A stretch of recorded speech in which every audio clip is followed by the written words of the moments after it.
Imaginez-vous vous réveiller le mercredi des cendres, prêt à vous lancer dans un voyage de réflexion et de renouveau. Et si je vous disais qu'au milieu des cendres sur votre front se cache un piège? De nombreux croyants participent à cette journée sacrée sans vraiment en saisir la signification profonde, au risque de vivre une expérience superficielle qui rate la cible. Alors, quelle est la véritable essence du mercredi des cendres? Il ne s'agit pas seulement de rituel, c'est une invitation à une profonde transformation intérieure et au repentir. À la fin de cette vidéo, nous découvrirons comment vraiment profiter de cette journée et nous assurer que votre cœur est aligné sur sa véritable signification. Le mercredi des cendres, en tant que début du carême, n'est pas seulement un exercice rituel, mais une invitation à approfondir le cœur de la spiritualité chrétienne. Cette journée marque le début d'un voyage spirituel utile et transformateur, invitant les croyants à une période d'introspection, de repentance et de prière sincère. La véritable signification du mercredi des cendres s'étend bien au-delà de l'acte physique de recevoir des cendres.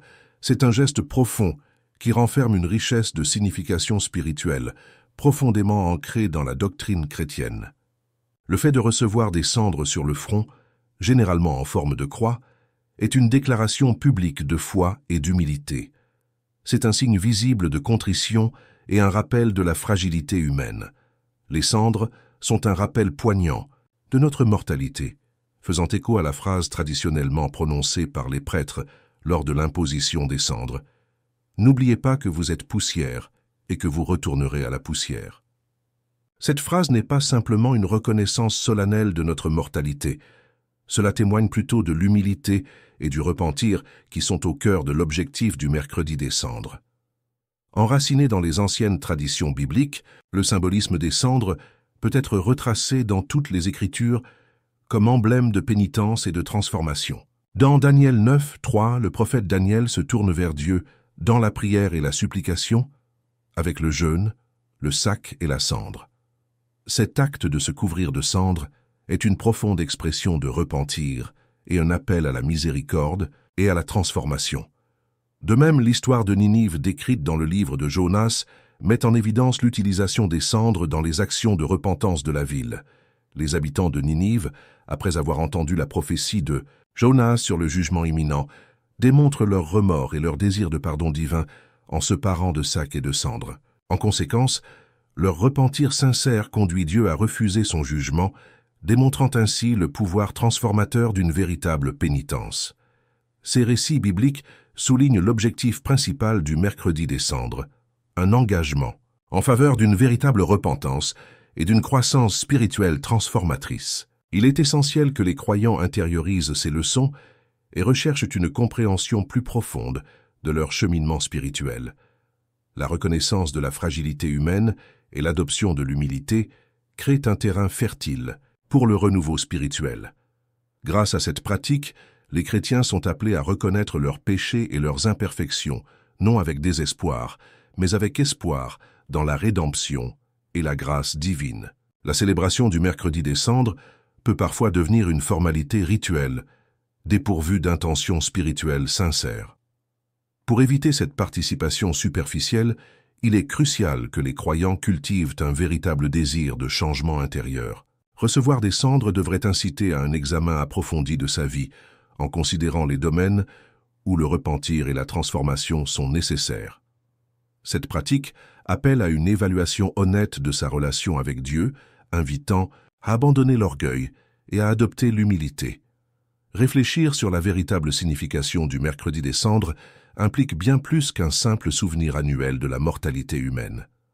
Cela appelle à une communion intime avec Dieu par une prière soutenue et un repentir sincère. Cette journée nous rappelle que la croissance spirituelle est un processus continu qui nécessite un engagement, des sacrifices et un cœur bien disposé.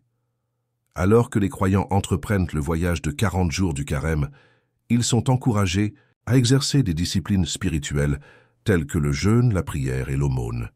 Ces pratiques sont conçues pour aiguiser la concentration sur les questions spirituelles et se détacher des superficialités qui entravent le progrès spirituel. C'est grâce à ces actes intentionnels que l'on peut pleinement répondre à l'appel au renouveau et à la transformation de la saison. Les disciplines spirituelles encouragées pendant le carême aident à cultiver une connexion plus profonde avec Dieu et créent un espace pour un éveil spirituel. Comprendre le mercredi des cendres dans sa véritable essence est vital pour un voyage de carême significatif. Cela exige plus que des gestes extérieurs. Cela nécessite une dévotion sans réserve aux enseignements du Christ. Alors que les croyants traversent cette période, l'imposition des cendres reste un symbole puissant du voyage pénitentiel, un voyage qui mène finalement à la joie et à l'espoir de la résurrection pascale. En embrassant toute la profondeur de la signification du mercredi des cendres, les chrétiens s'engagent sur un chemin qui non seulement affirme leur foi, mais cultive également un cœur ouvert à la transformation et au renouveau divin.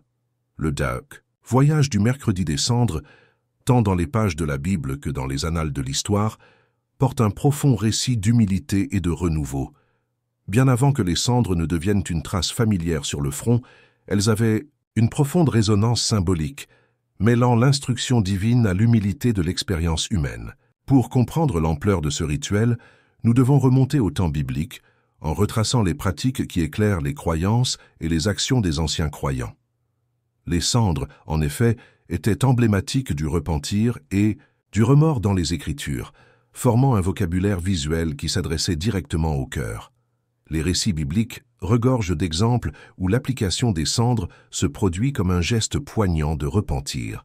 Dans Job 42, 6, nous rencontrons Job, une figure irréprochable dans son abstinence de tout acte répréhensible qui dit « C'est pourquoi je me méprise, et je me repens dans la poussière et la cendre. » Ces actions soulignent un éveil spirituel, une prise de conscience, et une acceptation de sa place dans le grand dessein divin, dépeignant une image vivante de la pénitence, où les gestes physiques reflètent les changements internes de l'âme.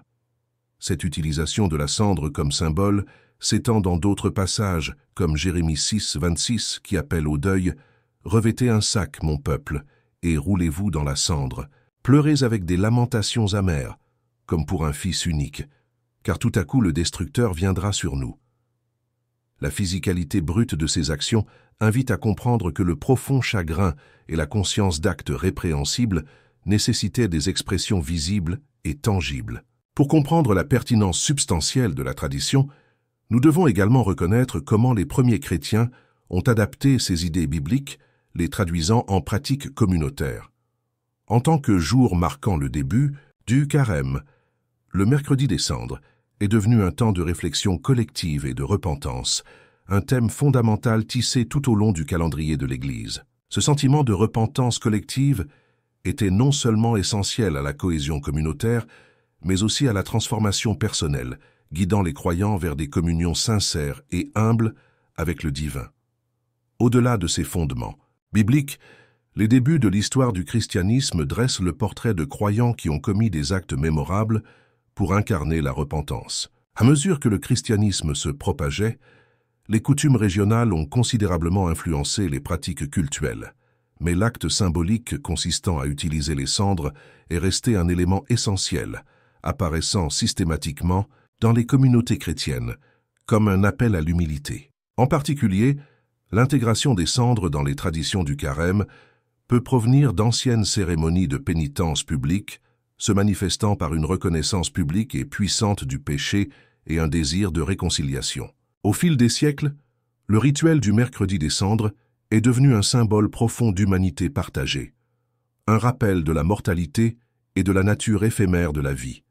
Cette reconnaissance de la fragilité humaine à travers la métaphore des cendres, terre à terre, cendres en cendres, poussière en poussière, contextualise notre existence terrestre dans le cadre plus large de la vie éternelle.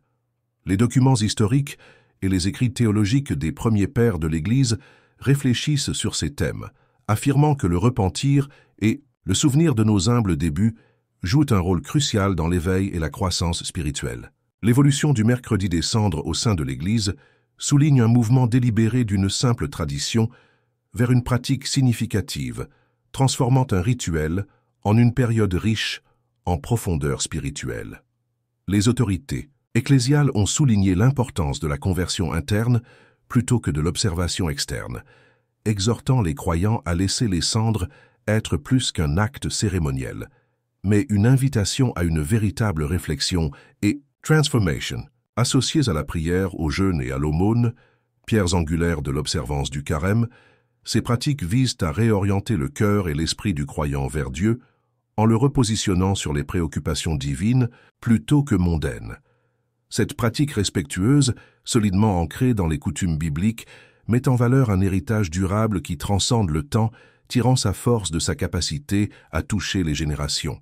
Cela invite les croyants d'aujourd'hui à faire une pause, à réfléchir et à accepter l'appel au renouveau spirituel, en se tournant vers une compréhension plus profonde de la foi, une compréhension moins axée sur les rituels externes et davantage sur l'authenticité et la transformation interne. Le mercredi des cendres ouvre une porte singulière pour s'éloigner du superficiel et vers une véritable rencontre avec la grâce illimitée de Dieu, exhortant chacun de nous à tracer des chemins plus profonds vers la justice spirituelle. Grâce à ces cendres, nous nous réincarnons en douceur, passant de la poussière du péché à la lumière de la rédemption. Le mercredi des cendres comporte souvent une variété de notions erronées et de pratiques erronées qui diluent sa profonde signification spirituelle. Un malentendu courant est que l'exposition de cendres sur le front est un simple signe religieux, presque comme un acte de piété pouvant confiner à l'ostentation. Cette action, même si en surface semble être une expression de foi, peut parfois passer à côté de la signification intérieure que cette journée est censée évoquer. Matthieu 6, 16, 18 met en garde contre de telles manifestations extérieures, exhortant les croyants à donner la priorité aux changements internes plutôt qu'aux manifestations extérieures. Quand vous jeûnez, n'ayez pas l'air sombre comme le font les hypocrites.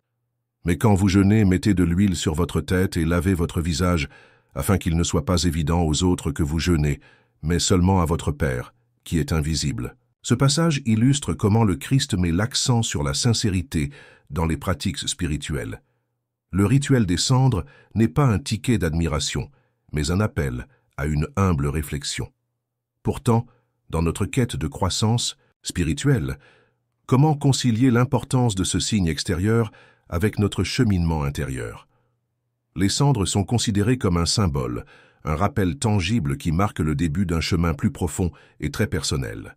Bien qu'il soit reçu en communauté, chaque croyant entreprend son propre pèlerinage spirituel vers le renouveau pendant le carême. Cette notion est étroitement liée à une autre idée fausse courante, la croyance selon laquelle le mercredi des cendres manque de fondement biblique. Au contraire, diverses écritures décrivent l'utilisation des cendres comme signe de repentance. Nous voyons des références bibliques explicites soutenant cette tradition, qui font également écho dans l'Ancien Testament. L'appel trouvé dans Joël 2.13. « Déchirez votre cœur et non vos vêtements. Revenez à l'Éternel votre Dieu, car il est miséricordieux et compatissant, n'exige pas un déchirement extérieur des vêtements, mais une véritable repentance de l'intérieur. » Face à ces rappels séculaires, les chrétiens modernes pourraient considérer le mercredi des cendres comme un rituel isolé, limité à un seul jour, au lieu d'un appel à une transformation permanente. Malheureusement, le caractère sacré de cette journée est parfois réduit au simple fait de recevoir une marque de cendre, sans parvenir à intégrer son appel plus profond au repentir et au renouveau dans leur vie quotidienne. Le malentendu réside dans le fait de la traiter comme une observance autonome, alors qu'elle devrait être un rappel d'un éveil spirituel continu. Le mercredi des cendres marque le début du carême, une période de réflexion, de transformation et de préparation à Pâques. Il s'agit d'un seuil, et non d'un point final, vers une période où les croyants sont invités à ouvrir leur cœur à la réalité de notre mortalité et à l'appel urgent à la repentance et au renouveau. L'observance elle-même devrait nous inciter non seulement à jeûner, mais aussi à manifester des changements qui font de nous de meilleurs humains et de plus fervents disciples de Dieu. Alors que certains pourraient être considérés qu'ils cochent une exigence en assistant à un service du mercredi des cendres, la pratique la plus significative réside dans les intentions et les actions qui suivent. Combien de fois récitons-nous « De la poussière tu es venu, et à la poussière tu retourneras », sans comprendre le poids de son appel? C'est une opportunité d'approfondir nos pratiques spirituelles, non seulement de perpétuer les traditions des perroquets, mais d'incarner l'esprit pénitentiel à travers nos interactions, nos choix et nos relations quotidiennes. De plus, Une autre erreur répandue est de permettre aux pressions de la vie moderne d'éclipser l'imploration de l'époque de ralentir, de réfléchir et de se transformer. Les gens se retrouvent même à se précipiter dans les rituels sacrés, les dépouillant de leur solennité et de leur objectif. Pourtant, adopter le calme est essentiel pour s'aligner plus étroitement sur l'Esprit de Dieu. Le carême, qui commence le mercredi des cendres, consiste à s'installer, dans ce calme réflexif, à nous éloigner des clameurs extérieures de la vie et à évaluer comment notre boussole intérieure s'aligne sur les enseignements divins. Pour ces raisons, l'importance du mercredi des cendres ne peut pas être considérée isolément, mais doit être considérée comme un catalyseur d'un authentique rajeunissement spirituel. Investir profondément dans ces pratiques spirituelles permet aux chrétiens de se rappeler ce que signifie resserrer authentiquement leur relation avec Dieu, en se concentrant davantage sur la sainteté que sur une vaine reconnaissance. Par l'humilité et la réflexion, en utilisant les cendres comme humble rappel, les croyants peuvent commencer un voyage de transformation qui s'étend au-delà de 40 jours, redéfinissant non seulement leur voyage de carême, mais toute leur vision spirituelle. Alors que les cendres du mercredi des cendres s'estompent, nous entrons dans le carême, un temps propice à une transformation profonde, à la réflexion et au renouveau. Contrairement à toute période ordinaire du calendrier, le carême nous appelle à un engagement plus profond, qui touche le cœur même de notre être spirituel. Il ne s'agit pas d'un simple rituel. Nous sommes invités à un voyage visant à la renaissance spirituelle. Durant cette période, l'accent est mis sur l'alignement plus étroit de nos vies sur les enseignements et l'exemple du Christ, en allant au-delà de la simple tradition vers une croissance authentique. Le concept d'un cœur renouvelé est au cœur de l'expérience du carême. Tout comme les cendres sur nos fronts nous rappellent notre mortalité, elles nous incitent également à réfléchir à ce qui perdure réellement, notre relation avec Dieu et l'état de notre âme. Dans Genèse 3,19, il nous est rappelé « Car vous êtes poussière et vous retournerez à la poussière ». Ce message sombre mais profond nous met au défi de remettre en question ce à quoi nous nous accrochons et place nos valeurs éternelles au-dessus de nos attachements temporaires au monde. Le carême nous encourage à nous engager dans des pratiques qui nourrissent notre renouveau spirituel, la prière, le jeûne et les actes de charité. Chacune de ces pratiques, profondément ancrée dans la tradition biblique, offre une voie de transformation. La prière devient plus que des paroles offertes au fil des instants. C'est l'occasion d'une conversation à double sens avec Dieu, en écoutant autant qu'en parlant. C'est par la prière que nous ouvrons notre cœur à sa direction, recherchant la sagesse et la force pour affronter les épreuves de la vie avec grâce et foi. Le jeûne est également plus qu'une simple réduction de l'apport calorique.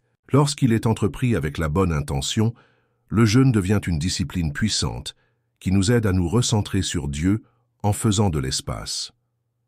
En renonçant à certains conforts ou distractions, nous gagnons en clarté sur des choses qui passent souvent inaperçues. Il s'agit d'un recul volontaire par rapport à l'indulgence, qui nous rappelle que c'est Dieu qui nous soutient, et non les biens matériels ou les plaisirs terrestres. Ce n'est pas le renoncement en soi, mais le renoncement qui permet le réalignement avec la volonté divine. Tout aussi profonde est la pratique de la charité, qui nous appelle à aller au-delà du gain personnel et à tendre la main aux autres dans l'amour et le service. Les actes de gentillesse, le don de son temps, de ses ressources ou de son empathie, reflètent le cœur des enseignements du Christ. En donnant, nous découvrons qu'il est souvent plus béni de donner que de recevoir, comme le dit Actes 20:35. Par la charité, nous incarnons l'amour du Christ envers les autres, devenant des reflets vivants de la grâce de Dieu. Adopter véritablement le carême, c'est comprendre ces pratiques non seulement comme des cases à cocher à remplir, mais comme des voies pour un engagement spirituel profond. On nous rappelle sans cesse que le carême est un voyage vers une vie vibrante et ressuscitée en Christ. C'est une opportunité de nous débarrasser de ce qui ne sert pas notre objectif supérieur et d'adopter de nouvelles perspectives qui nous rapprochent du ciel. Cette période prépare nos cœurs à célébrer pleinement la résurrection à Pâques, pierre angulaire de la foi chrétienne, symbolisant la victoire sur le péché et la mort.